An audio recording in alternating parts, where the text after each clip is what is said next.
Jay Johnson, former, of course, Secretary of Homeland Security during the Obama administration, former Pentagon official. Jay, the Tulsa police chief detailing just how this happened so quickly. The gunman purchasing these weapons just before the killing, an hour or so before the AR-15, and then only days before the Smith & Wesson semi-automatic. And I just want to highlight for our viewers something that 60 Minutes played, this clip that was replayed on 60 Minutes this past Sunday. The extraordinary impact of one of these AR-15s that was also used in Sandy Hook, that was also used in Uvalde on their victims. The speed and the multiple rounds, but also the impact of the shots. Let's watch. This is a 9mm bullet from a handgun, which we captured in slow motion. The handgun bullet traveled about 800 miles an hour. It sliced nearly straight all the way through the gel. This one's going to be a little bit louder. Now, look at the AR-15 round. See the difference? Yes. It's 3 times faster and struck with more than twice the force. The shockwave of the AR-15 bullet blasted a large cavity in the gel, unlike the bullet from the handgun. That demonstration demonstrates the effect on the soft tissue of an AR-15 hitting a human body. Imagine it hitting a child or anyone. Jay, I know that you have written very importantly about the value to people to understand the impact of these weapons, and saying that some of the damage, some of the victims should be seen, should be shown.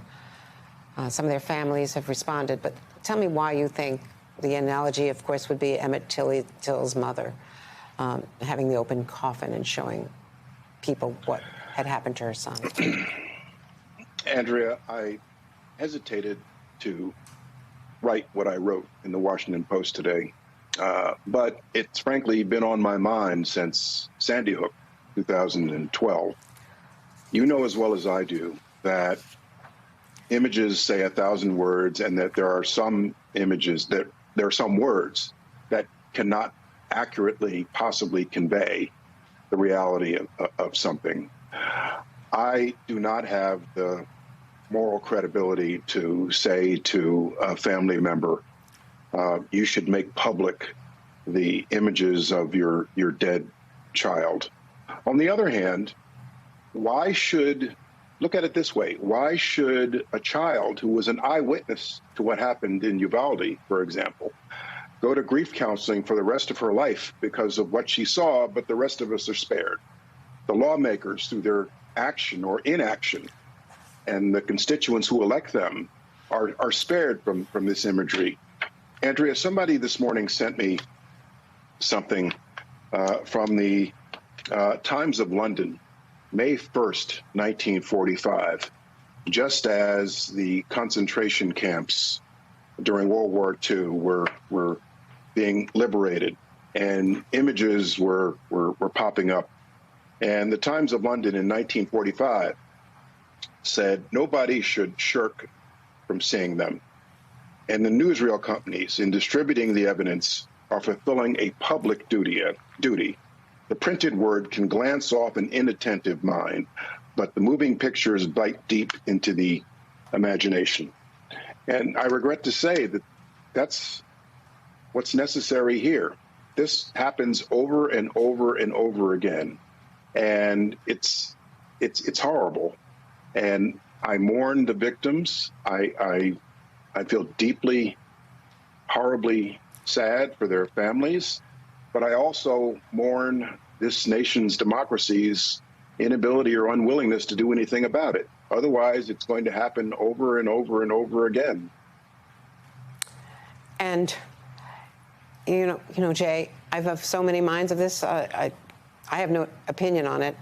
I just want to share on Meet the Press this past Sunday, Chuck Todd asked a Parkland father about your op-ed, because it appeared online before it appeared in the Post today, in the print edition. And this was his response. Personally, no, I would not be comfortable with that.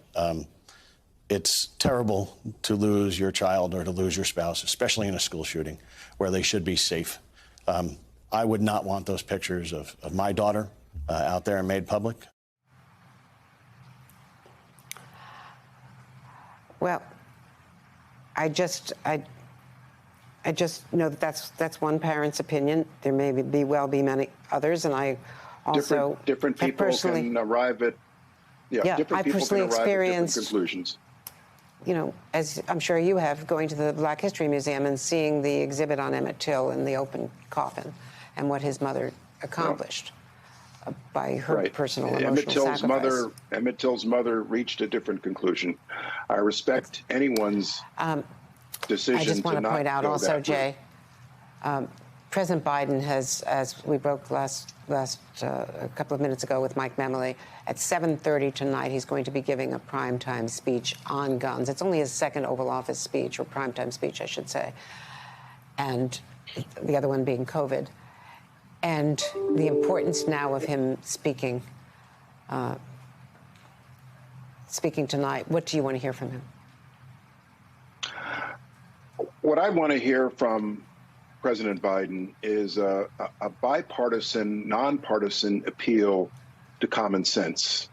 The opponents of change always take each individual shooting and point out, well, the individual purchased the gun illegally, or the individual got a hold of the gun illegally, or, you know, gun legislation would have made a difference in this circumstance, or the character of the shooter varies from incident to incident.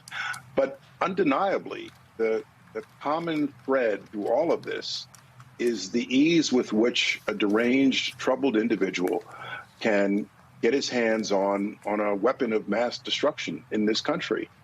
And so whether it's raising the age of someone getting an assault weapon, or a wait period, or a background check, or eliminating assault weapons entirely, I hope the president makes a nonpartisan appeal to just simply, we've got to reduce the degree to which a deranged, dangerous person can get his hands on a gun in this country. Well, I just want to, point out that exactly what you said is reemphasized by the timeline for these gun purchases and the lack of a waiting period. The ease of purchase and the lack of a waiting period. Jay Johnson, thank you so I don't much. understand. Yeah, sorry. Finish up. I don't understand how someone in a gun store can make a sale of an AR-15 to an individual. It should be obvious to that store owner, this person's deranged, troubled, yet he's able to hand him a weapon of mass destruction and say, bye, have a nice day. I will never understand that. Thanks very much, Jay, for this thoughtful conversation about a very difficult subject.